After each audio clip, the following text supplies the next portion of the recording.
जय हिंद बच्चों। आपने देखा होगा अलग अलग विभिन्न प्रकार की लिक्विड्स सॉल्यूशन को, जैसे कि हम देखते हैं दूध रोज देखते हैं, और स्टार्च का सॉल्यूशन अगर जल में नमक या शक्कर घोला जाए तो उसका भी विलयन अलग टाइप का बनता है। तो आप सोचते होंगे ज़रूर कि इनमें क्या अंतर है। और एक प्रकार का विलयन ऐसा होता है जब पानी में मिट्टी घुली होती है।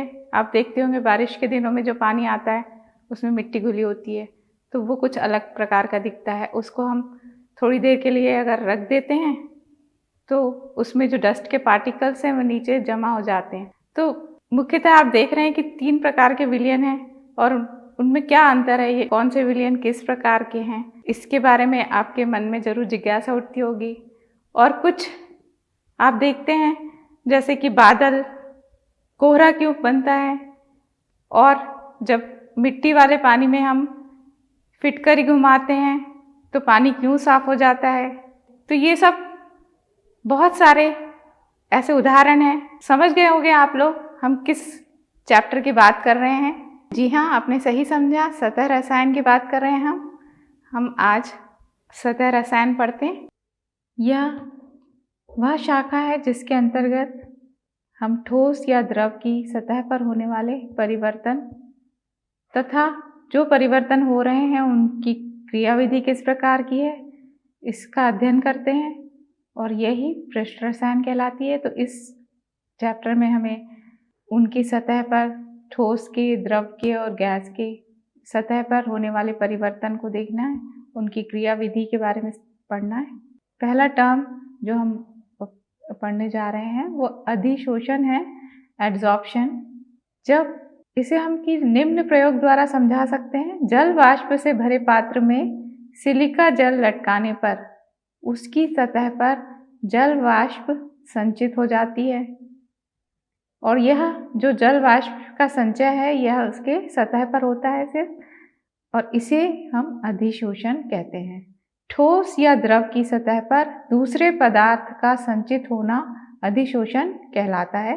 वह पदार्थ जो ठोस या द्रव की सतह पर संचित होता है उसे अधिशोष्य कहते हैं, तथा जिस पदार्थ पर अधिशोषण की घटना होती है उसे हम अधिशोषक कहते हैं। चित्र द्वारा हम देख सकते हैं अधिशोष्य या एड्सॉर्बेट, जो सतह पर जिनका की अधिशोषण हुआ है वो अधिशोष्य है, और अधिशोषक या एड्सॉर्बेंट जब अधिशोषक में समान रूप से वितरित हो जाता है तो उसे अवशोषण कहते हैं, और सिर्फ सतह पर होता है तब उसे अधिशोषण कहते हैं, और समान रूप से पूरी सतह पर भी वितरित हो जाता है तब उसे अवशोषण कहते हैं। उदाहरण के लिए स्पंज के टुकड़े को जल के संपर्क में रखने पर जो घटना होती है उसे हम अवशोषण या एब्जॉर्प्शन कहते हैं। कागज के टुकड़े को जल के संपर्क में रखने के बाद कागज द्वारा जल को सोखने की घटना एब्जॉर्प्शन कहलाती है या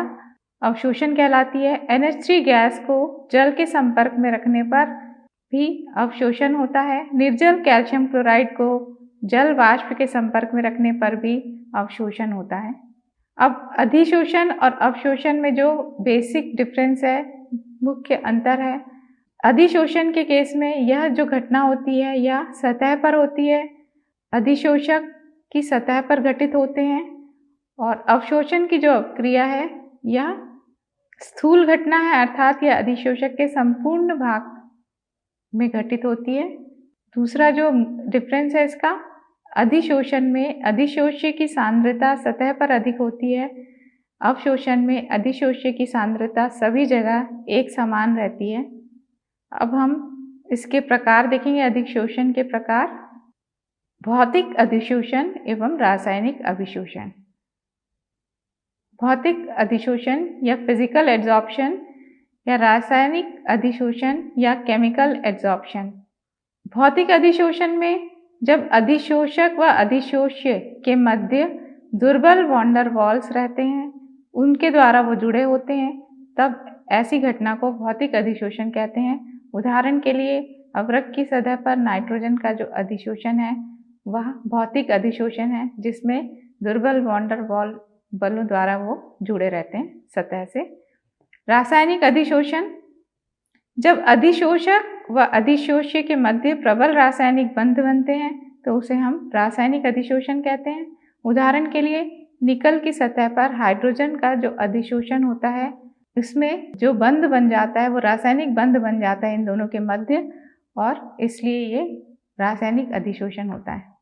भौतिक अधिशोषण और रासायनिक अधिशोषण के जो मुख्य अंतर है, अधिशोषक व अधिशोष्य के मध्य दुर्बल वॉन डेर वाल बल होते हैं भौतिक अधिशोषण या फिजिकल एड्सॉर्प्शन में, और जो केमिकल एड्सॉर्प्शन है या रासायनिक अधिशोषण है, इसमें रासायनिक बंध होते हैं इनके मध्य अधिशोष्य और अधिशोषक के मध्य प्रबल रासायनिक बंध होते हैं। दूसरा अंतर जो है इसका, अधिशोषण में जो कि भौतिक अधिशोषण है यह विशिष्ट नहीं होता, अर्थात सभी गैसें ठोस की सतह पर कुछ न कुछ मात्रा में अवश्य अधिशोषित हो जाती है, जबकि जो रासायनिक अधिशोषण है यह विशिष्ट होता है, अर्थात वे सभी गैसें जो ठोस से स्थायी बंध बना सकते हैं उनका ही अधिशोषण सतह पर होता है। जो भौतिक अधिशोषण है वह एक उत्क्रमणीय प्रक्रिया है, मतलब रिवर्सिबल है प्रोसेस, और जो रासायनिक अधिशोषण है यह अनुत्क्रमणीय है या इरिवर्सिबल प्रोसेस है।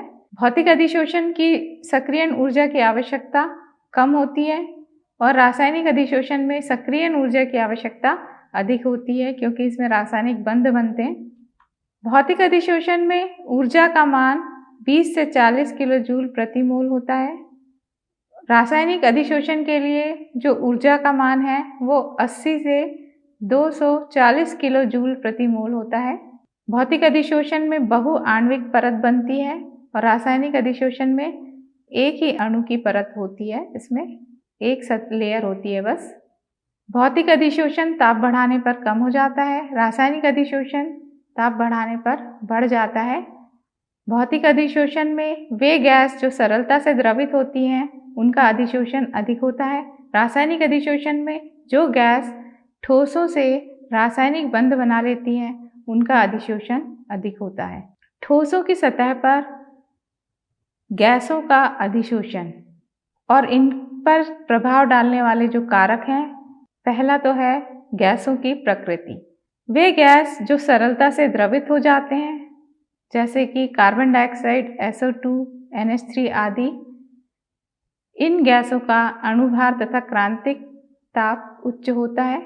ठोस का पृष्ठीय क्षेत्रफल, वे ठोस जो रंध्र युक्त तथा चूर्णित अवस्था में होते हैं, जो पाउडर्ड स्टेट में होते हैं, उनका कुल पृष्ठीय क्षेत्रफल अधिक होता है, जिसकी वजह से उन पर ऐसे ठोसों पर गैसों का अधिशोषण अधिक होता है। तो क्षेत्रफल बढ़ाने से गैसों का अधिशोषण ठोस की सतह पर बढ़ जाता है। तीसरा जो फैक्टर है जिस पर डिपेंड करता है अधिशोषण, वो है ताप। ठोस की सतह पर गैसों के अधिशोषण से जो ऊष्मा बाहर निकलती है उसे अधिशोषण ऊष्मा कहते हैं। ठोस प्लस गैस और उसके साथ में बंध बनने के बाद जो ऊष्मा निकलती है, और ये एक्सोथर्मिक रिएक्शन होती है। ताप, ली शैतली के नियम से ताप कम करने पर साम्य उस दिशा में जाता है जिधर ताप में वृद्धि हो जाए, अर्थात साम्य अग्र दिशा में जाता है, जिससे ठोस की सतह पर गैसों का अधिशोषण अधिक होता है।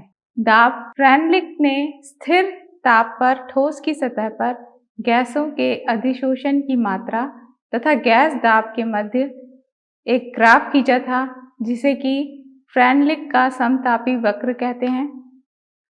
ये आप देख सकते हैं। कम दाब पर अधिशोषण की मात्रा दाब के समानुपाती होती है और उच्च दाब पर अधिशोषण की मात्रा दाब से अप्रभावित रहती है। इस ग्राफ द्वारा आप देख सकते हैं। विलयन प्रावस्था से अधिशोषण की सीमा निम्न कारकों पर निर्भर करती है।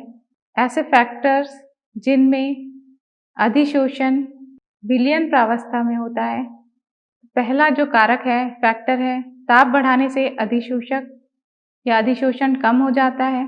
ठोस अधिशोषक का पृष्ठीय क्षेत्रफल बढ़ने पर अधिशोषण अधिक होता है। अधिशोषक व अधिशोष की प्रकृति, विलयन की सांद्रता। अधिशोषण के अनुप्रयोग, applications of absorption. Gas mask में जो महत्वपूर्ण इसका अनुप्रयोग या एप्लीकेशन है, कोयले की खान में काम करने वाले श्रमिक गैस मास्क का उपयोग करते हैं। इसमें चारकोल तथा अन्य अवशोषक पदार्थ भरे होते हैं जो विषैली गैसों को अवशोषित कर लेते हैं। दूसरा जो है, व्याधियों के उपचार में कुछ मलहम तथा दवाइयाँ कीटाणुओं को अधिशोषित कर लेते हैं। अगला जो इसका अनुप्रयोग है वो रंगीन अशुद्धियों को हटाने में। चारकोल अशुद्ध शर्करा के विलयन में से रंगीन अशुद्धियों को अधिशोषित कर लेते हैं। उच्च निर्वात उत्पन्न करने में निर्वात पंप की सहायता से वायु को निकालकर इसमें चारकोल डाल देते हैं जो शेष वायु को अधिशोषित कर लेता है, जिसे उच्च निर्वात हो जाता है। आर्द्रता को कम करने में भी इसका अनुप्रयोग होता है। आर्द्रता कम करने में सिलिका जेल व एल्यूमिना जेल आर्द्रता को अधिशोषित करने में सहायक होते हैं। अगला जो अनुप्रयोग है, विषमांगी उत्प्रेरण में ठोस उत्प्रेरक अपनी सतह पर क्रियाकारक के अणुओं को अधिशोषित कर लेता है, जिससे कि वे क्रियाफल में बदल जाते हैं। वर्णलेखिकी ठोस अधिशोषक मिश्रण में जो घटक होते हैं उनको पृथक करने में ये काम आता है।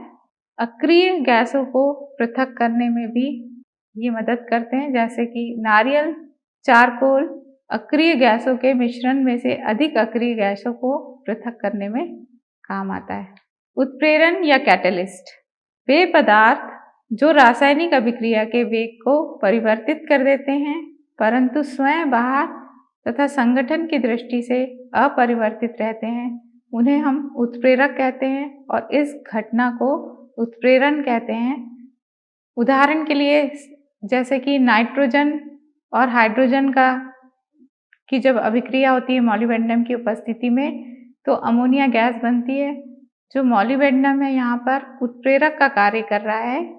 इसकी उपस्थिति की वजह से ये जो अभिक्रिया है इसकी दर बढ़ जाती है, अधिक हो जाती है। वे पदार्थ जो उत्प्रेरक की क्रियाशीलता को बढ़ा देते हैं उन्हें हम उत्प्रेरक वर्धक कहते हैं या कैटलिस्ट प्रमोटर्स कहते हैं।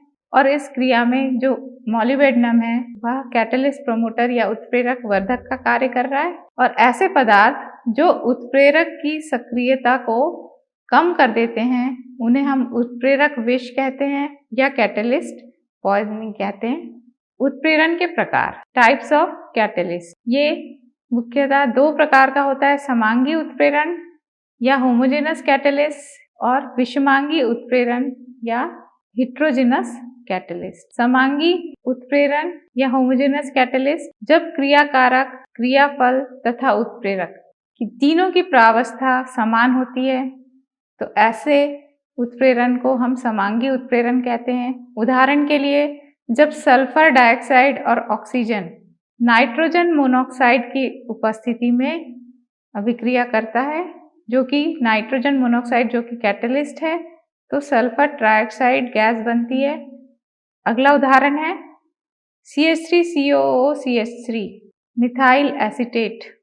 ये जब जल से क्रिया करता है, इसका जलीय अपघटन होता है, तब इसमें HCl उत्प्रेरक का कार्य करता है और एसिटिक अम्ल और इथाइल अल्कोहल में ये परिवर्तित हो जाता है। जो अगला उदाहरण है C12H22O11 जो कि शुगर है, केन शुगर है, इसका जब जलीय अपघटन होता है तनु H2SO4 इसमें उत्प्रेरक का कार्य करता है और ये ग्लूकोज तथा फ्रक्टोज के अणुओं में बदल जाते हैं। विषमांगी उत्प्रेरण या हेट्रोजेनस कैटलिस्ट जब क्रियाकारक, क्रियाफल तथा उत्प्रेरक तीनों की प्रावस्था अलग होती है तो ऐसे उत्प्रेरण को हम विषमांगी उत्प्रेरण या हेट्रोजेनस कैटलिस्ट कहते हैं। उदाहरण के लिए जैसे कि नाइट्रोजन और हाइड्रोजन जो कि गैसीय प्रावस्था में है और आयरन और मॉलिब्डेनम जो इसमें उत्प्रेरक यूज होता है उसकी प्रावस्था अलग होती है, वो सॉलिड होते हैं। सल्फर डाइऑक्साइड और ऑक्सीजन की जब अभिक्रिया होती है और इसमें प्लैटिनम उत्प्रेरक होता है और जो कि सॉलिड होता है। वनस्पति तेल और जब इसका हाइड्रोजनीकरण होता है, हाइड्रोजन से इसकी क्रिया होती है तो इसमें निकल उत्प्रेरक होता है जो कि सॉलिड स्टेट होता है। NH3 और ऑक्सीजन की जब क्रिया होती है जिससे कि नाइट्रिक ऑक्साइड बनता है जिसमें कि प्लैटिनम उत्प्रेरक का कार्य करता है और प्लैटिनम एक ठोस होता है। एंजाइम या जैव रासायनिक उत्प्रेरण, हमने पढ़ा उत्प्रेरण के बारे में जो कि रासायनिक अभिक्रिया की दर को बढ़ा देते थे। ऐसे ही एंजाइम्स जो होते हैं उनका कार्य है जो हमारे जैव रासायनिक अभिक्रियाएं होती रहती हैं हमारे शरीर के अंदर या कोई भी जैव रासायनिक अभिक्रियाएं, उनके दर को बढ़ाने के लिए या घटाने के लिए जिन उत्प्रेरक का प्रयोग होता है उन्हें हम एंजाइम्स बोलते हैं। एंजाइम उत्प्रेरण नाइट्रोजन के जटिल कार्बनिक पदार्थों से बना होता है।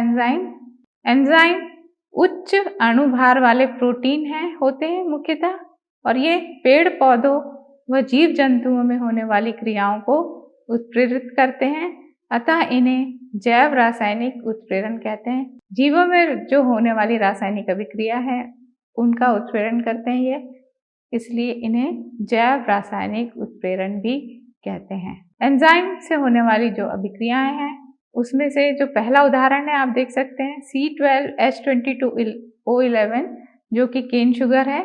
इसका जब जलीय अपघटन होता है ग्लूकोज और फ्रक्टोज में तो जो उसमें एंजाइम यूज होता है वो है इन्वर्टेज। ऐसे ही अगला जो है माल्टोज, इसके जलीय अपघटन में जो एंजाइम यूज होता है वो है माल्टेज एंजाइम। अगली अभिक्रिया जैव रासायनिक अभिक्रिया C6H12O6 जो कि ग्लूकोज है और इसका जब फर्मेंटेशन होता है और ये इथाइल अल्कोहल में और कार्बन डाइऑक्साइड में बदल जाती है तो इसमें जो एंजाइम प्रयुक्त होता है वो जाइमेज होता है। इसी प्रकार से NH2CONH2 जो कि यूरिया है उसका जलीय अपघटन होता है NH3 अमोनिया और कार्बन डाइऑक्साइड में बदल जाता है। इस अभिक्रिया के लिए जो एंजाइम प्रयुक्त होता है वो यूरिएज होता है। प्रोटीन का जब अपघटन हो जाता है पेप्टाइड्स में तो उसके लिए जो एंजाइम प्रयुक्त होता है वो पेप्सिन एंजाइम होता है। उससे प्रोटीन्स को अमीनो अम्ल में बदलने के लिए जो एंजाइम प्रयुक्त होता है वो ट्राइसिन एंजाइम होता है। दूध को दही में जो बदलने के लिए एंजाइम प्रयुक्त होता है उसको लैक्टोबैसिलस कहते हैं। डायस्टेज नामक एंजाइम स्टार्च को माल्टोज में बदल देता है। एंजाइम उत्प्रेरण की विशेषताएं, एक विशेष अभिक्रिया के लिए विशेष एंजाइम काम में आता है, अतः ये अति विशिष्ट होते हैं। एक एंजाइम दूसरे प्रकार की अभिक्रिया के लिए कार्य नहीं करते, वो विशिष्ट अभिक्रिया के लिए ही कार्य करते हैं। एंजाइम का जो एक अणु है वो 1 मिनट में क्रिया कारक के 10 लाख अणुओं को क्रियाफल में बदल देता है, अर्थात ये सर्वोत्तम दक्ष होते हैं, क्रिया बहुत तेजी से करवाते हैं ये रासायनिक अभिक्रिया। एंजाइम 25 से 37 डिग्री सेंटीग्रेड ताप पर अधिक प्रभावशाली होते हैं तथा ऐसे ताप को हम इसका ऑप्टिमम टेम्परेचर कहते हैं जिसमें कि यह अभिक्रिया तेजी से करते हैं। एंजाइम 4 से 7 pH पर सबसे अधिक क्रियाशील होता है और ये इसका ऑप्टिमम pH होता है। वे पदार्थ जो एंजाइम की क्रियाशीलता को बढ़ा देते हैं उन्हें सक्रिय कारक या सह एंजाइम कहते हैं। सोडियम का आयन, कॉपर का आयन, मैंगनीज, कोबाल्ट का आयन आदि सब सह एंजाइम के उदाहरण हैं। सोडियम आयन एमाइलेज की क्रिया को बढ़ा देता है, एमाइलेज एंजाइम की क्रियाशीलता को बढ़ाता है। वे पदार्थ जो एंजाइम की क्रियाशीलता को कम कर देते हैं उन्हें हम विषकारक कहते हैं। कोलॉइड, वे पदार्थ जो जंतु झिल्ली में से विसरित नहीं होते उन्हें हम कोलॉइड कहते हैं। कोलॉइड का उदाहरण है जैसे स्टार्च का सॉल्यूशन, गोंद का सॉल्यूशन, जेलेटिन आदि, ये सब कोलॉइडी विलयन के उदाहरण है। विलयन जो है, जो उनका डायमेंशन है, कणों का जो आकार है, उसके आधार पर ये 3 प्रकार के होते हैं।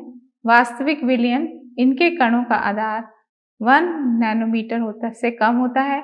कोलॉइडी विलयन, जिनके कणों का आधार 1 nm से 100 nm के बीच में होता है। और निलंबन, इनके कणों का आकार 1000 nm से अधिक होता है और इन कणों को आंखों से हम देख सकते हैं। कोलॉइडी विलयन की प्रावस्था, कोलॉइडी विलयन में मुख्यतः 2 प्रावस्थाएं होती हैं, एक उसका माध्यम होता है, और दूसरा जिसे कि हम परिक्षेपण माध्यम कहते हैं, और दूसरा उसकी परिक्षिप्त प्रावस्था होती है। इसके आधार पर यह परिक्षिप्त प्रावस्था और परिक्षेपण माध्यम किस प्रकार का है, आधार पर कोलॉइडी विलयन अलग अलग प्रकार के होते हैं। परिक्षेप्त प्रावस्था जो है, कोलॉइडी विलयन में उपस्थित कोलॉइडी कणों की प्रावस्था को परिक्षेप्त प्रावस्था कहते हैं। इसे डिस्पर्स्ड फेज भी कह सकते हैं। इसे विलेय के समान माना जाता है। परिक्षेपण माध्यम, कोलॉइडी कण जिस माध्यम में वितरित होते हैं उसे परिक्षेपण माध्यम कहते हैं। इसे विलायक के समान माना जाता है। इसे हम डिस्पर्स्ड मीडियम भी कह सकते हैं, डिस्पर्जन मीडियम भी कह सकते हैं परिक्षेपण माध्यम को। पायस आप देखते होंगे रोजाना में दूध का रोज ही उपयोग करते हैं हम, वो क्या है, एक पायस है। यह एक ऐसा कोलॉइड है जिसमें परिक्षेपित पदार्थ और परिक्षेपण माध्यम दोनों ही द्रव होते हैं। पायस का निर्माण दो द्रवों के मिश्रण को कोलॉइडी मिल से प्रवाहित करके या तेजी से हिलाकर किया जाता है, जिसे कि समांग कारक भी कहते हैं, पायसी कारक भी कहते हैं। ये कुछ होमवर्क के क्वेश्चंस हैं, इसे आप नोट कर लीजिए और सॉल्व कर लीजिए। पहला क्वेश्चन है, जलीय विलयनों के वैद्युत अपघटन में प्रायः प्लैटिनम एवं पैलेडियम जैसे पदार्थ क्यों प्रयुक्त किए जाते हैं? अगला प्रश्न, ताप बढ़ाने पर भौतिक अधिशोषण क्यों घटता है? अगला प्रश्न, अपने क्रिस्टलीय रूपों की तुलना में चूर्णित पदार्थ अधिक प्रभावी अधिशोषक क्यों होते हैं? पाउडर्ड फॉर्म में जो हम क्रिस्टली सब्सटेंस को पाउडर फॉर्म में लेते हैं तो वो ज़्यादा प्रभावी होता है, क्यों होता है ऐसा, ये बताना आपको। अमोनिया प्राप्त करने के लिए हैबर प्रक्रम में CO को हटाना क्यों आवश्यक होता है? एस्टर का जल अपघटन प्रारंभ में धीमा एवं कुछ समय पश्चात तीव्र क्यों हो जाता है? अगला प्रश्न, उत्प्रेरण के प्रक्रम में अधिशोषण की क्या भूमिका है? अगला प्रश्न, अधिशोषण एवं अवशोषण शब्दों पदों के तात्पर्य में विभेद कीजिए, प्रत्येक का एक एक उदाहरण देना है। अगला प्रश्न, भौतिक अधिशोषण एवं रासायनिक अधिशोषण में क्या अंतर है? Difference between physical absorption and chemical absorption. किसी ठोस पर गैस के अधिशोषण को प्रभावित करने वाले कारक कौन कौन से हैं? तो सॉलिड में जो गैसेस का एब्जॉर्प्शन होता है, कौन से फैक्टर पर वो डिपेंड करता है, ये बताना आपको। अगला प्रश्न, अधिशोषक के सक्रियण से आप क्या समझते हैं? यह कैसे प्राप्त किया जाता है? अगला प्रश्न, विषमांगी उत्प्रेरण में अधिशोषण की क्या भूमिका है? विषमांगी मीन्स हेट्रोजेनस कैटालिसिस में अधिशोषण की क्या भूमिका है, ये बताना है। बच्चों, आज हम सरफेस केमिस्ट्री सतह रसायन भाग 1 पढ़ रहे थे, जिसमें हमने अवशोषण के बारे में पढ़ा, अधिशोषण के बारे में पढ़ा, अधिशोषण और अवशोषण में क्या अंतर है ये पढ़ा। फिर हमने भौतिक अधिशोषण एवं रासायनिक अधिशोषण के बारे में पढ़ा, इन दोनों में क्या अंतर है ये पढ़ा, और अधिशोषण को प्रभावित करने वाले कारक पढ़े। फिर हमने उत्प्रेरक पढ़ा, उत्प्रेरक की क्रियाविधि पढ़ी, कितने प्रकार के उत्प्रेरक होते हैं। एंजाइम्स पढ़े, एंजाइम्स की क्रियाविधि पढ़ी, और फिर एंजाइम कितने प्रकार के होते हैं, उनकी क्या क्रियाविधि है, ये सब पढ़ा। कोलॉइडल सॉल्यूशन कितने प्रकार के होते हैं वो पढ़ा, और उनका क्लासिफिकेशन या वर्गीकरण किस प्रकार से कराया जाता है ये पढ़ा। भौतिक अवस्था के आधार पर डिस्पर्स्ड फेज और डिस्पर्जन मीडियम की भौतिक अवस्था के आधार पर जो क्लासिफिकेशन था, वर्गीकरण था, वो हमने पढ़ा। आगे का हम नेक्स्ट क्लास में कंटिन्यू करेंगे। तब तक के लिए धन्यवाद।